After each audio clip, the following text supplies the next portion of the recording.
Back in the locker room, Tuncha Wolf. This segment brought to you by Sprint. Now we're making our natural progression from Monty Meza Clay and boxing to baseball with Greg Linnelli from Fox Sports Radio 970, our baseball expert and also good buddy. And you look like you're ready to fight too. Take Wolf on. I think, I think I might be able to go 12. I was just thinking, though, I was looking at that shirt. That's very nice. It's got the vertical striping. Makes you look lean. Yeah, man, it does. I need to borrow that. Fat guy in a little jacket. I'm not even going to touch that one. Greg, okay, we had you on at the beginning of the season, and Wolf made his prediction of 90 wins for the Pirates like he does every year. Over 2 years. And you were more cautious, but you were optimistic, and a little over the quarter point. The first quarter has just ended. We're in the second quarter of the Major League Baseball season. The Pirates, are they where you thought they'd be, or better or worse?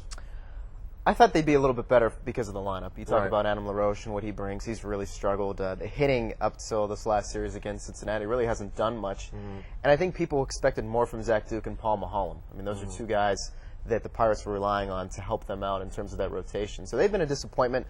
That being said, they're only 6-7 games under 500, which you take a look at where they were last year as opposed to this point, it's not too bad. Gadzooks, what's up with the Dukes? I mean, Duke, the guy was a shutdown pitcher. Gadzooks, what's up with the Dukes? Come on, roll with it. Gadzooks, what's up with the Dukes? Yeah, that's, Did you, when you lay awake at night thinking of those? Was last night were you sitting there going, it's a gift. It just comes out. That's all. It's like eating. Yeah. I don't have to work you at can't it. coach greatness, can That's you? right.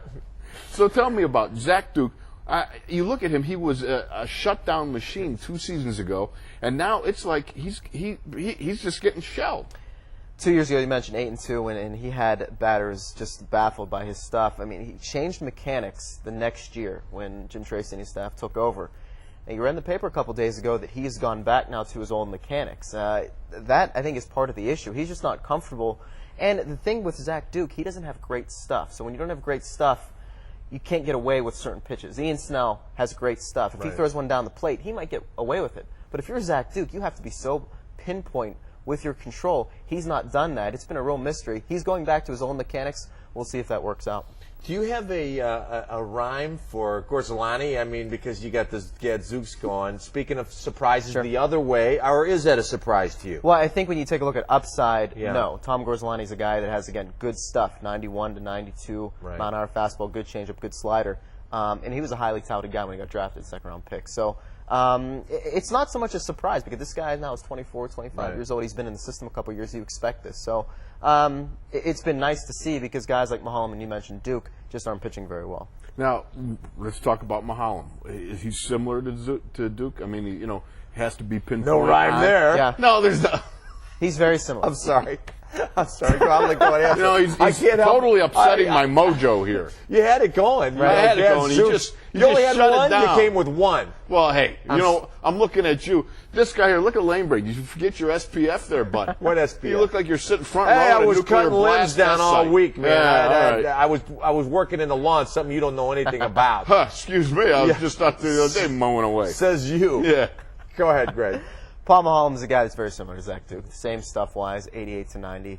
The thing with Paul Maholm, too, he hasn't been he's had a little bit of control issues. He tends to groove some balls down the plate when he's behind in the count. And again, control pitchers like Duke and Maholm, you can't get behind, particularly with the control issues he's had a little bit. So he pitched well his last outing. Hopefully he can get better, and they're going to need him. A first-round pick, he has to pitch the way they expect him to, like he did last year. So, Greg, now we're in June, and they're in striking distance. Obviously, having Milwaukee falling apart like they have helps. So, are you encouraged because the guys that we expected to step up are not quite there yet? So, I mean, they're still in striking distance. And last year at this time, it was like those guys were making plans for the offseason. I'm encouraged because the division isn't very good. Right. You take a look at Milwaukee, not very good. You take a look at St. Louis. I mean, when Kip Wells is one of your starting five in that rotation, I mean, that's a joke. And, Cincinnati, the Pirates just beat them. So you can take a look at that. How good is Cincinnati? Right. I'm encouraged by the division because the Pirates, if they play okay, they'll be competitive. But,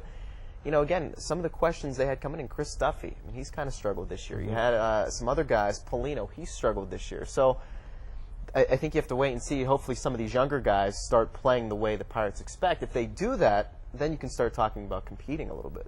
It's amazing when you think about a Ronnie Paulino. I mean, he just tore up this spring. And you think, boy, he's going to be off to a scintillating start.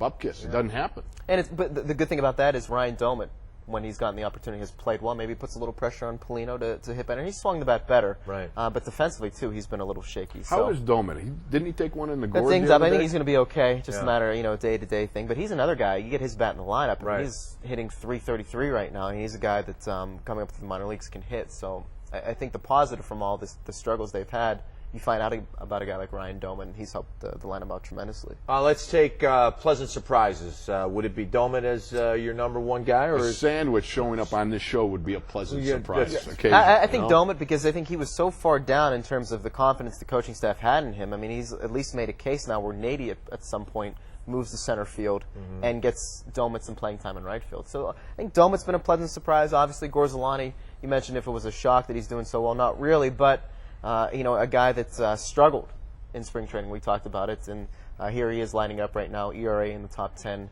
in the National League. So I think those two guys have been a pretty good surprise when you take a look at the Pirates right now. Now, how about Xavier Nady? Does he go by the X-Man or anything? Remember Chad Scott? He does go by the X-Man. Does he? He does go by the X-Man. So does he put the X on his? He might. I don't know if he has practice any- stuff the way Chad used to. Remember that? Yeah. He's always doing that sort of thing. Yeah. I never thought that was really. Now, he too would always impressive. do that, but his favorite superhero, Chad Scott's, was Wolverine. Well, why would that be? Why would he do the X thing? I'm just telling you because you can't do it because you How do you can't make do a W? W. Yeah, that's that's- right. But his favorite guy was Wolverine. I'm just telling you that. I don't get it. Yeah. Yeah, it's interesting. Oh, he was one of the X-Men. That's why. Yeah. I got it. And boy, Wolf, way to be I'm jump figuring out. out. Well, Xavier Nady's, Nady. I think Nady, you kind of expect some production from 20 to 25 home runs, Right. 80 RBI. I mean, I'm not sure average type of guy. Doesn't walk at all. Plays good defense. So I think he's a guy like LaRoche coming into the season that you expected would perform, put up some numbers. He got out to a little bit of a slow start like the whole team did, but he's putting up some pretty decent numbers right now. So he's been decent. How long do you think it takes till LaRoche busts out of this? He's starting to. I think you're Yeah. starting to see it, and it's going to take some time to get that average up to Right. respectability. I mean, you're talking, 200 for most of the year, 100 What's he, for most of the year. 211 now, or- Yeah, yeah. close to Yeah. 208 to 211 range. So I think it's just a matter of time before he gets to that 260, 270 range. How about Freddie Sanchez? They say that his bat is starting to smoke, or His- has been smoking. for a His little bat's while. starting to pick up, but guys, the interesting thing about Freddie Sanchez, he hasn't played a great second base. And it's one of the things Right. that when you take a look at what he's done, moving that switch with Castillo now not playing and Batista at third base, they've really, I think in some ways, taken a step backwards in terms of Freddie Sanchez's defense at second. It hasn't been very good. He is hitting right now, but you just wonder defensively if they're the best with Freddie at second base. I'm not sure they are. Well, if scoring runs is kind of the goal coming into you, do you stay with that lineup? Are we going to see Tracy making some adjustments? Are you happy with that? Well, I like that. Scoring runs is a goal. Yeah, I think it's a Well, goal. no, but I mean like that. But if you were to ask Greg Linnelli, all right, what's more important, fielding a good team or scoring runs, having the bats? You tell Right, me. I mean, right now they need to score some runs. Thank you They're very struggling much. Oh, right Mr. now. And it's not- Baseball. Well, excuse me. It's not Way to go, the same. Mr. Baseball. It's a goal to Right, score runs. right. No, you want to maybe You you know want what I meant. score Greg, some did you know what I meant? goals. Huh? I did. A I Did touchdown. you know what I mean? I did. Man? I That's did. right. And what did Well, he say? I didn't What did he say? understand. I didn't Boy, understand. there's a real shocker. I think with Freddie Sanchez, you're not going to bench the National Right. Batting Champion, but it just happens to be the fact that defensively, I think Castillo might be a little bit better at second base. You weaken defense a little bit right now, but right now offensively, I think Freddie Sanchez, obviously, I'm not sure he's a three-hitter though, and they have to figure out a scenario that's best for him in terms of what he wants to do there. But you need him in the lineup because of his bat, obviously. Right. Well, you know why you don't bench Freddie Sanchez? Because he's that good. Good. All right, come on, go ahead. Yeah, ask him a good baseball question. Something insightful. I did. Yeah, go ahead. You did? I did already. Yeah, what did the Pirates have in their post-game buffet? Well, that would be It's interesting to interesting. somebody Yeah. like me. Yeah, It would be. Yeah. Have you ever been down there? Yes, Notice what they yes. have? What do they really got? good. They have pretzels and popcorn. That's Yeah, it? Yeah, it's not. That's you wouldn't it? like it, Wolf. You wouldn't like it. No, that's like low-kale grays All right. and stuff. How about we take a break? When we shift gears, when Greg comes back, we're going to talk about the Pirates' investment in the Dominican Republic. Sure. Right here in the locker room with Tunch and Wolf.